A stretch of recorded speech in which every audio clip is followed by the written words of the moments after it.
Bernard est l'auteur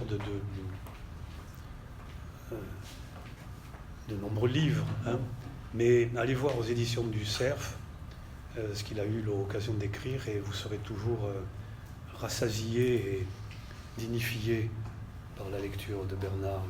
Ton livre sur Parménide, par exemple, je trouve que c'est quelque chose d'admirable. Je te laisse la parole. Ton intervention s'intitule, si ma mémoire est bonne, « La moralité, en un seul mot, éthique de l'art ». Merci. Alors, d'abord, c'est quand même la première fois qu'un remplaçant rentre avant que le titulaire ait joué. Même en football, ça n'existe pas.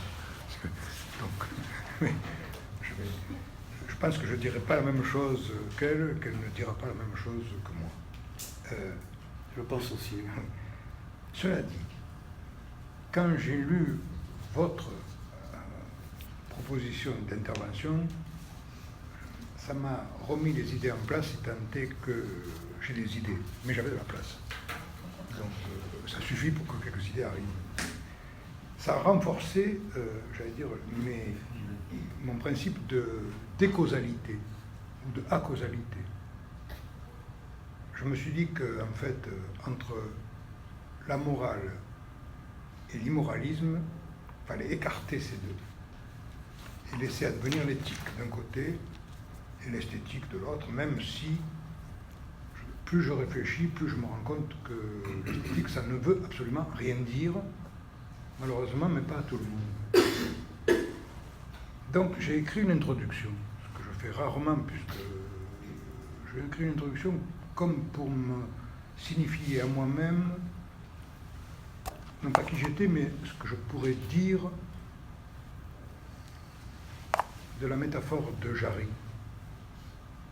Je tuerai tout le monde et puis je m'en irai. Qui est vraiment de l'ordre de la moralité. Peut-être que l'art, c'est ça. Alors, bien sûr qu'il n'y a pas de lien entre ce qui vient d'être dit et ce que je vais dire, mais ce que je voudrais dire aussi, c'est que je vais tenter de parler de l'art pour artistes uniquement. Ne pas faire venir l'art comme un système déjà toujours encore là. Non pas non plus simplement l'art comme avenir, mais comme surprise, comme déprise, comme défiguration de soi. Alors que cet art soit plastique, musique, poésie. S'il est des œuvres fondamentales, c'est qu'elles ouvrent en avant de nous l'inconnu. Enfin, pour moi, tout ce que je vais dire, c'est moi qui le dis, ça ne veut pas dire qu'ailleurs il n'y ait pas des floculations de ce propos. On n'est jamais seul, même quand on le croit, ou même quand on le veut. Mais le thème choisi par Alain et Mylène, donc, est quand même paradoxal. Puisque si j'écarte les deux versants entre éthique et esthétique, et surtout morale, puisqu'il était question de ça, je me retrouve dans un monde du nini, mais nini paradoxal, parce que, en principe, le nini est biface. Là, c'est un nini multiple. Je le lis, ce que j'ai écrit comme.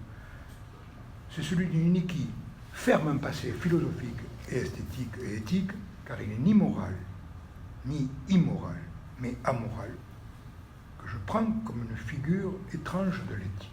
L'éthique, ça serait l'endroit où la morale cesse et quelque chose vient nous chercher. Alors, je fais référence à quelques bribes d'auteurs comme ça, mais simplement sachez que ça n'a pour moi aucune importance. L'auteur est pour moi moins important que les phrases que je vais prendre. Ça commence drôlement, hein. Ce monde commence drôlement. C'est Guillaume Neuf d'Aquitaine, premier poète troubadour. Je ferai un vers de pur néant. Alors c'est rien, ni de moi, ni de rien d'autre, ni d'amour, ni de serment. 4 lignes comme ça. Alors, mais de quoi il va nous le faire, ce vers? Ben, il va nous le faire d'un point de vue qui est peut-être que l'art, je dis les choses un peu en bref, que l'art, bon, le mot art, là aussi, ça n'existe pas. Il y a des poètes, et il y a des musiciens, il y a des danseurs. L'art est aussi idiot de dire l'art que de dire que le rouge-gorge descend de l'oiseau. Je sais pas ce que c'est qu'un oiseau. Je sais ce qu'est un rouge-gorge. L'oiseau n'existe pas. Donc l'art pour moi n'existe pas. Il insiste dans les œuvres différentes.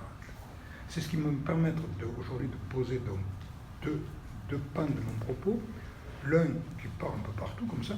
Le second, c'est à partir des travaux, je demandais son assentiment, dans le retirer, des travaux que Mylène fait depuis 10 ans, et comme elle enseigne aussi à l'université, de temps en temps, nous avons la possibilité de recevoir par mail, ou voir ici, les œuvres qu'elle propose autour de la peinture, de l'écriture et de la photographie.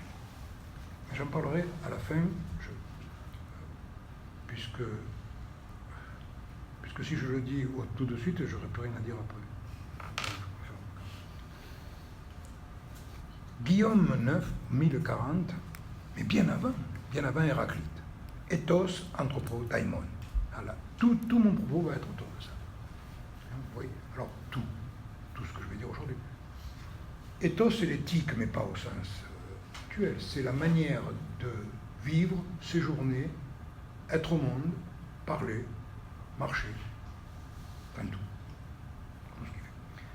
Anthropo, c'est l'homme. Daimon, alors. Daimon, ça a été traduit d'une manière catastrophique. Ça a été traduit par démon. C'est pas ça. Les Grecs, par daimon, entendent quelque chose de fondamental. Ils entendent par daimon, étymologiquement parlant, car la langue nous parle, coupure, échancrure, déchirure. Et donc, l'éthique, c'est, vous voyez que on est à l'envers. L'éthique, c'est pour le sujet, et ça je développerai après, cette phrase est un appel, c'est pas simplement un syncrétisme. La morale vient du dehors. Il y a des moralistes, on l'a vu, qui nous disent, qui peuvent parler de l'art. Mais là, je ne serai pas de là, mais je ne comprends pas. Je ne comprends pas qu'on puisse parler de l'art dans ses effets spectaculaires ou personnels ou d'aller dans un musée. On s'en fout. Moi, je vous dis, je m'en fous complètement de ça. Qu'est-ce qui fait œuvre dans l'œuvre?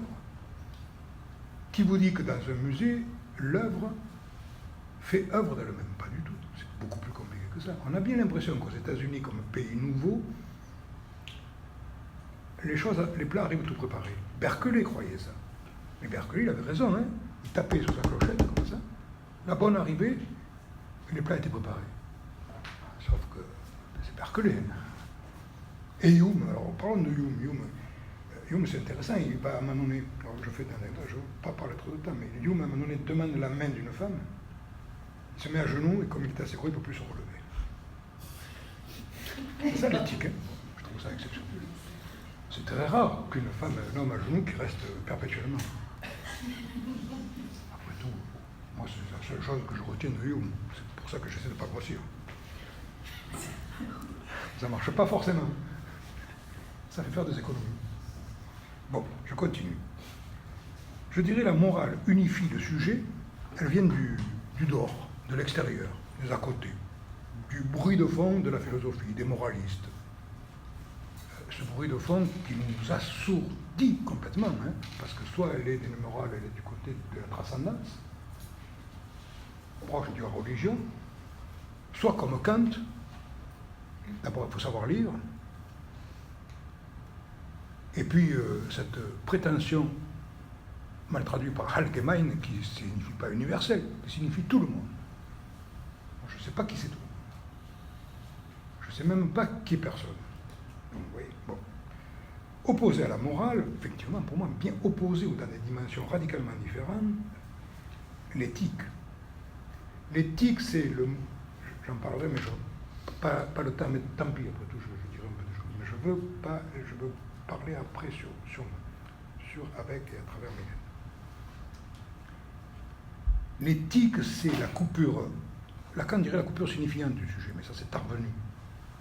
L'éthique, c'est aussi ne pas céder, dit Lacan, sur son désir. C'est pas... Alors, Il ne dit pas plaisir, hein, il dit désir, c'est-à-dire sur le manque, sur le fait que je suis dans l'incomplétude. Est-ce que l'art vient sur la main du peintre, dans les ciseaux du sculpteur, tout ce que je peux dire autour de ça, est-ce que l'art vient comme réitération de la coupure, ou plutôt comme colmatage impossible du désir? Je vous dirai ce que je choisis après. Alors les arts, dans les formes multiples, je dirais,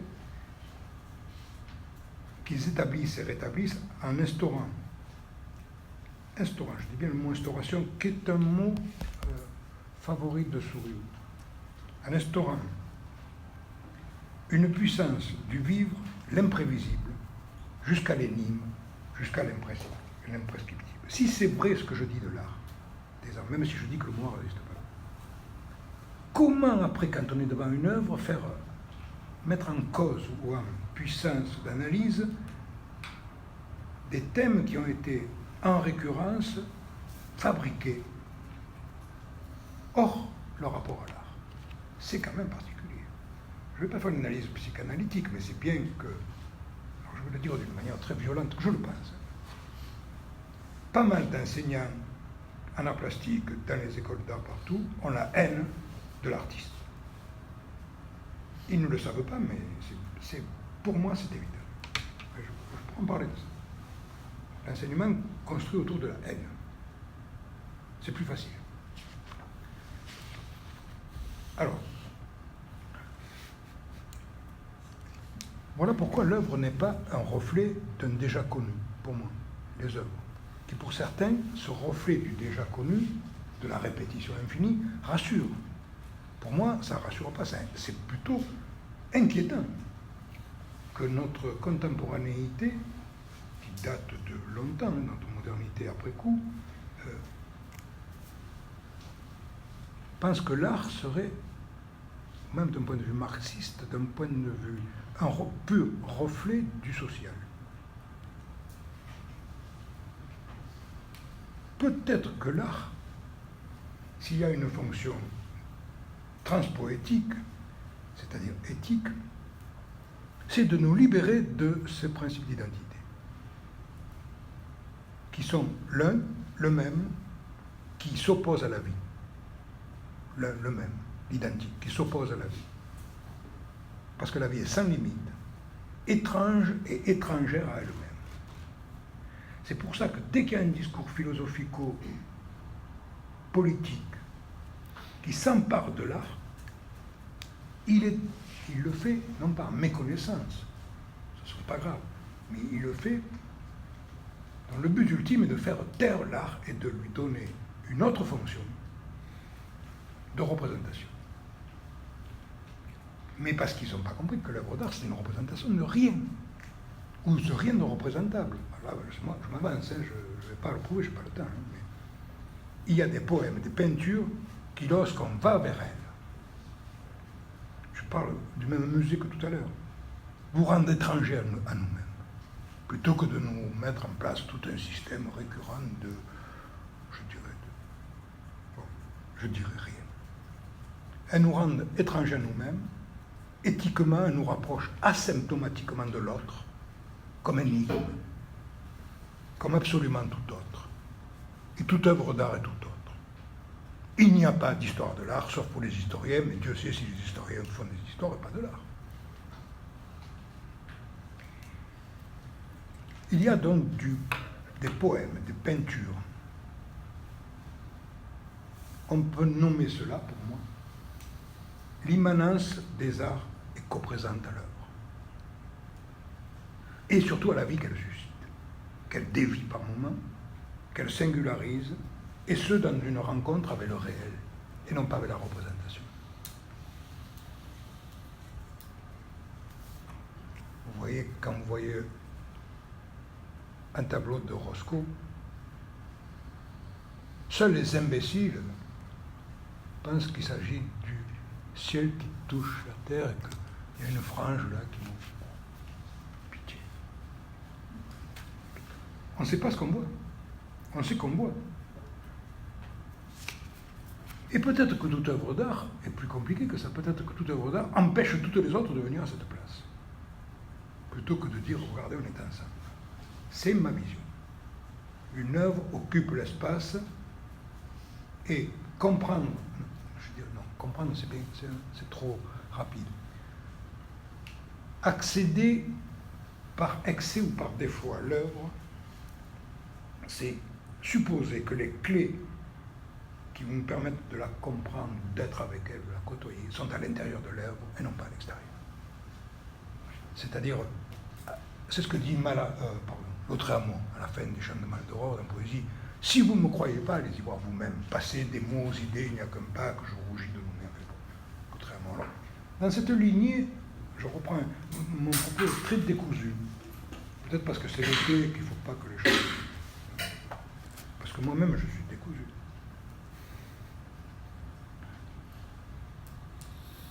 Oui, il y a donc... C'est pas l'histoire, c'est des points comme ça. Des gens qui ont éthiquement fondé, ou esthétiquement, ou artistiquement, ou poétiquement, fondé leur être au monde et leur production œuvrante et ouvrante à la marge. Le premier, c'est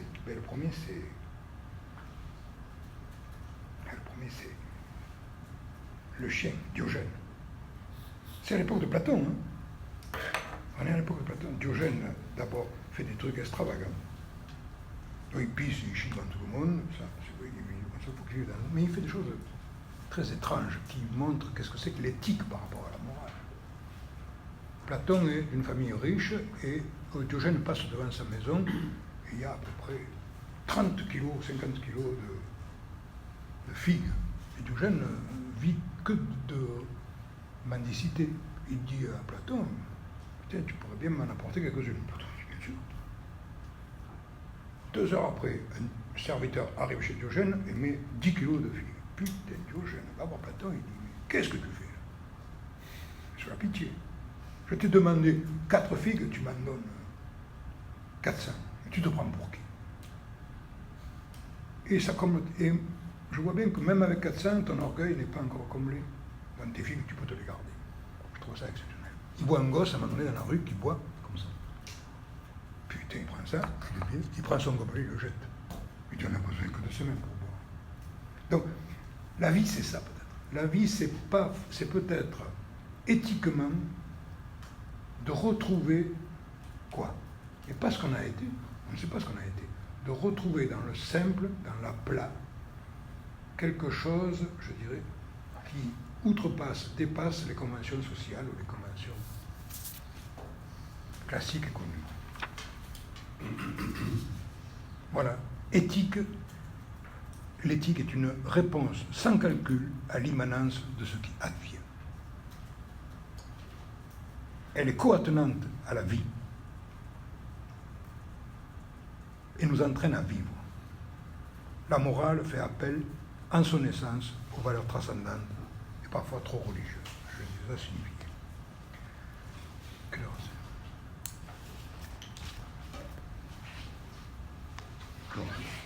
Excusez-moi. Oui, je voudrais mettre en correspondance 2 phrases. Blanchot. Ce qui ne fait pas origine dans l'œuvre ne fait pas œuvre. Elle est terrifiante cette phrase. Si on la prend bêtement, eh bien, ça veut dire qu'il faut que vous arrêtiez de lire. Ce qui ne fait pas origine dans l'œuvre, ce n'est pas en termes de croyance à l'origine. Blanchot n'est pas naïf, ma lecture n'est pas à ce point. Une œuvre qui se tient comme elle-même, tient l'origine de ce qu'elle montre à l'intérieur de ce qu'elle montre. Donc cette phrase, on peut la retourner dans ce montre. Il n'y a pas d'origine à l'œuvre d'art, sinon l'œuvre comme elle-même, à elle-même, pour elle-même, rétroactivement, vient s'originer dans elle-même. C'est l'art est autoproduction. On pourrait même dire que l'œuvre, c'est ce que dit Clé, l'œuvre c'est le chemin qui mène vers elle, et que l'œuvre garde du chemin non pas la trace, mais le cheminement toujours en train de se faire.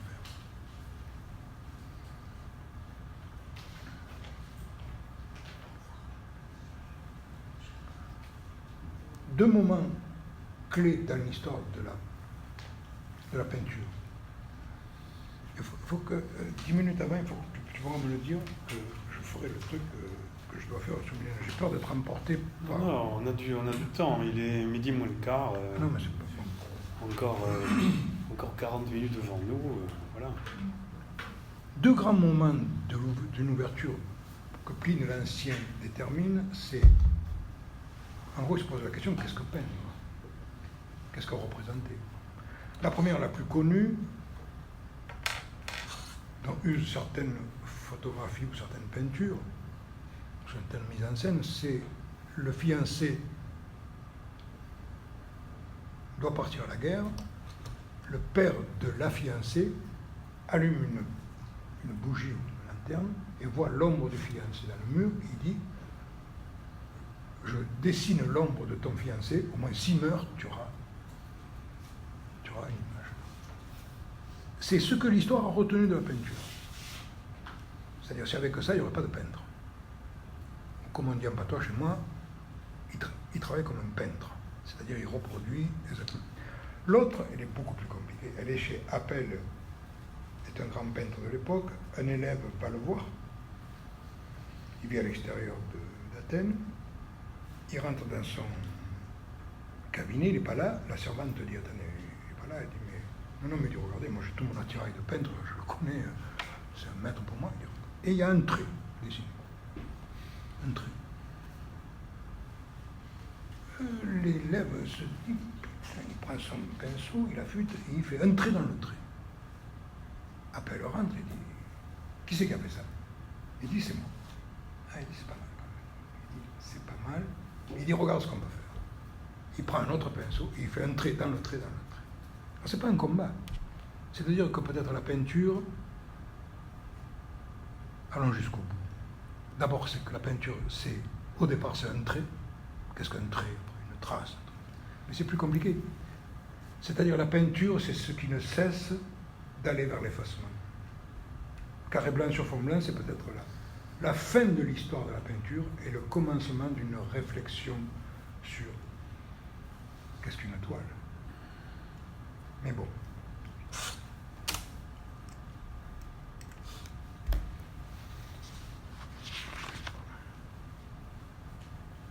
Organiser. Alors, les anciens jusqu'à nous, je vous donne quelques figures que je ne veux pas développer, et pourtant qui sont déterminantes.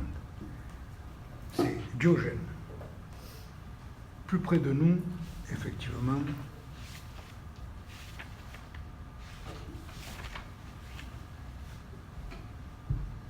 Boccace, le Décaméron.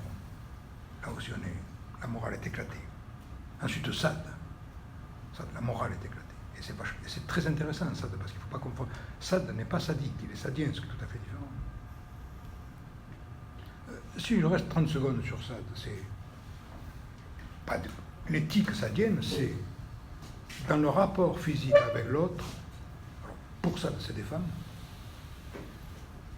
Je le dis très vulgairement, mais il le dit comme ça. C'est comment avoir la peau du con. C'est-à-dire comment, dans l'imposition, capter l'intime jusqu'au point où cet intime et le corps ne font qu'un. C'est une entreprise étrange, en même temps très surprenante du propos de Sade. Ensuite, il y a d'autres, il y a bien sûr Bataille qui va être lui aussi du côté de ce que j'appelle l'éthique contre la morale. Guyotat, qui était quand même... Guyotat, c'est... Alors, j'ai pas le temps non plus de vous développer tout ça, puis je suis pas pour parler des autres, mais c'est un de livres que vous achetez. Et Nietzsche, bien sûr. Et puis Bacon.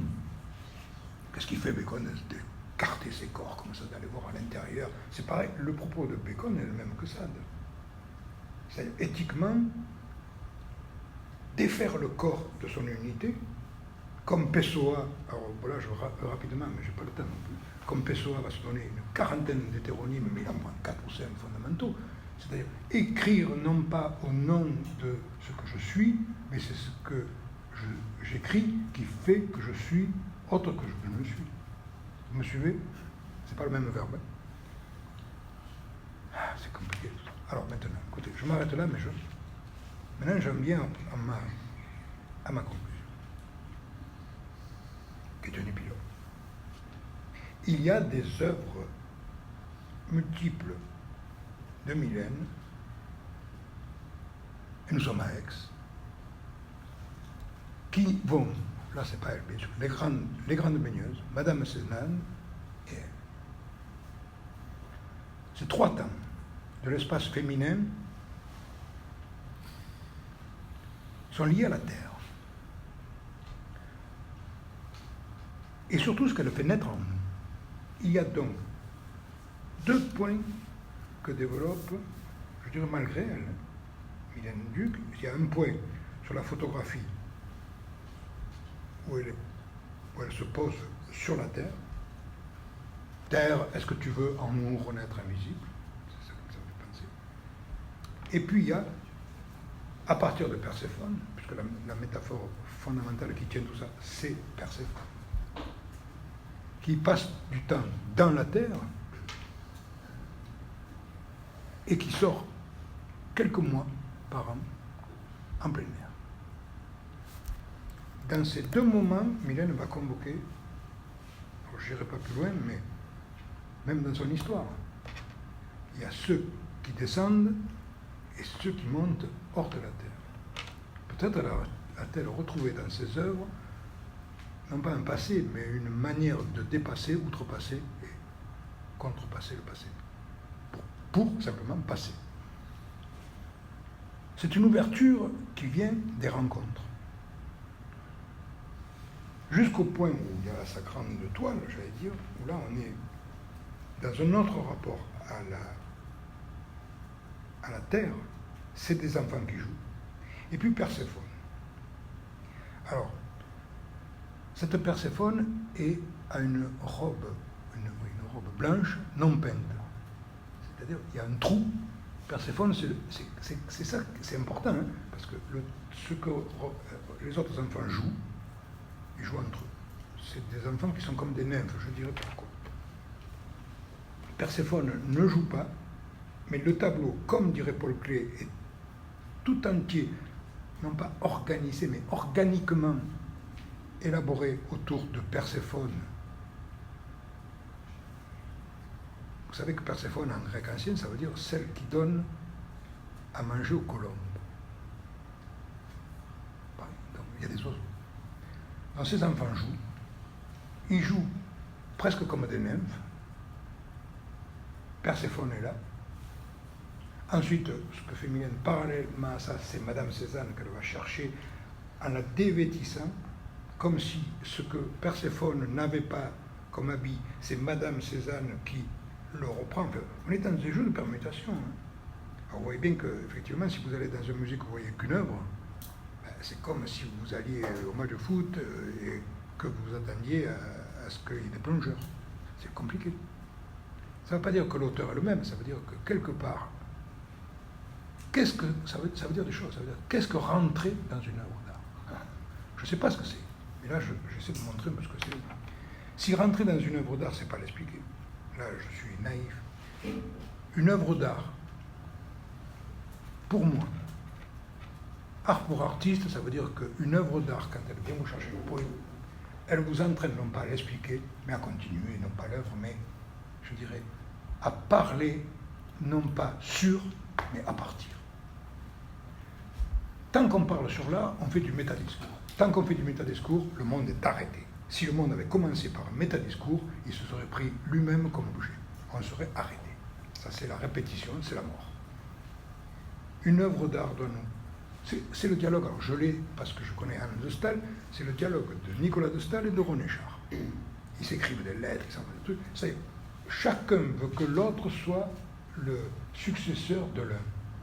Donc l'expo n'a pas lieu, le texte n'a pas lieu, et chacun est buté. Mais au moins ils partagent ça. Ils partagent tous les deux cette idée que ce qu'écrit Char, Nicolas de Staël va le peindre en le déplaçant, et ce que peint Nicolas de Staël, Char va lui donner une autre dimension. Il ne va pas écrire sur. Et le seul qui fait ça actuellement, c'est Beckett. Lisez tout ce que fait Beckett, ou sur Bram van Velde, sur les frères Velde, c'est fabuleux. C'est-à-dire, il n'est pas en train d'expliquer la peinture. Il est en train de dire, et si ça me donnait quelque chose que je n'ai pas? Et si ça me poussait vers cet ailleurs? Je continue sur le travail.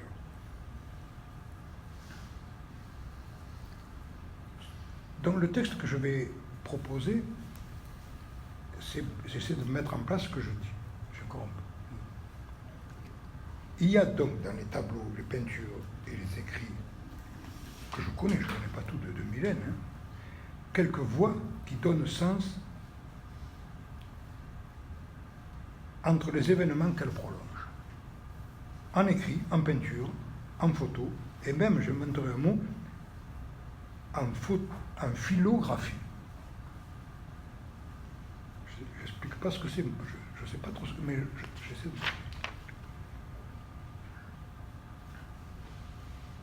Les enfants dansent dans son tableau. Seule Perséphone, elle ne sait pas qu'elle est immobile. Elle n'est pas immobile, elle vient vers nous, comme dans la danse. Ce que je veux dire, c'est que si vous allez voir un tableau, que ce soit par exemple Cunningham ou Pina Bausch, si vous êtes pris par le corps qui danse, vous êtes foutu. Vous êtes foutu, c'est-à-dire vous voyez des corps qui dansent. Pina Bausch comme Cunningham, ce qui fait danser, ce n'est pas les corps, c'est l'espace qui est entre les corps. C'est pour ça que le fond est très important. Il met des toiles bleues, vertes, enfin, peu importe. C'est-à-dire, ce qui danse, c'est le vide. Et peut-être que la vie, si elle est du côté de ce vide et articulée à l'article, ça veut dire article, c'est-à-dire ce qui articule, c'est-à-dire les jointures qui ne se voient pas. Et puis Réverdi. Et puis ces nymphes. Elle peint quelques nymphes. Je vais vous dire un poème de Rilke, inconnu, mais on dirait que... Moi je pense que tu as connu Rilke, tu ne l'as pas dit, mais c'est pas sympa de le cacher. Rilke écrit dans un texte qui s'appelle La Petite Cascade. Ceux qui le connaissent auront un très bon point à la sortie, je peux vous le dire. Mais c'est génial. Nymphe, se revêtant toujours de ce qui la dénude. On est dans son travail, là. Que ton corps s'exalte pour l'onde ronde et rude. Sans repos, tu changes d'habit, même la chevelure, ta vie reste présence pure. C'est un poème que je trouve exceptionnel parce que c'est pas qu'il s'applique, vous voyez. Je ne suis pas en train d'expliquer les œuvres. Je suis en train de dire qu'à un moment donné, il n'y a que l'art qui peut comprendre l'art. Le reste est une forfaiture. Mais il faut que vous l'entendiez, ça. Il faut que vous mettiez ça en tête. Après, nymphe. Qu'est-ce que ça veut dire, nymphe? Nymphe, ça, c'est un croisement. Après, je lirai un petit texte. C'est un croisement qui touche en même temps ces jeunes filles avant la puberté, qui n'ont pas encore connu autre chose que, je dirais, le devant-soi vide, comme si ce devant-soi les attendait. Mais ça veut dire aussi les petites lèvres du sexe des femmes. Ça veut dire aussi Sade, parce que Sade, ça veut dire en ancien français, effectivement, les petites lèvres. Mais ça veut dire aussi ce qui est mignon, ce qui n'est pas encore touché, ce qui est purement de l'ordre, non pas de la personne, du subjectif, mais ce qui est purement de l'ordre de l'évanescence, et qui n'a pas de figure. Je trouve ça très important. Alors si je mets en place ce que j'ai dit avec un peu de modestie, c'est parler d'une œuvre, c'est qu'est-ce qu'elle vous fait écrire. Alors, je vais le lire parce que je l'ai écrit. Je parle d'un de tout ça. Et ça sera ma fin. J'ai oublié de vous parler longuement de Das Ding, sur l'horreur, mais j'ai pas le temps. Parce que, et puis, au moins comme ça, je suis sûr que je ne dois pas mourir tôt si j'ai des choses à dire encore. C'est très égoïste. Alors, je lis ce texte. Ça commence par Sappho. J'entends les pas de la fleur au printemps. Perséphone, Perséphone a perdu ses couleurs dans ta toile, qui se sont déposées sur des jeunes enfants qui jouent, perdus, mais pas complètement perdus, échappés en déposant dans l'apparaître le léger, couleur d'habits en fleurs. Il y a sur ta toile des tissus qui flottent avec le vent. Il y a des enfants qui dansent et le rire devient peinture.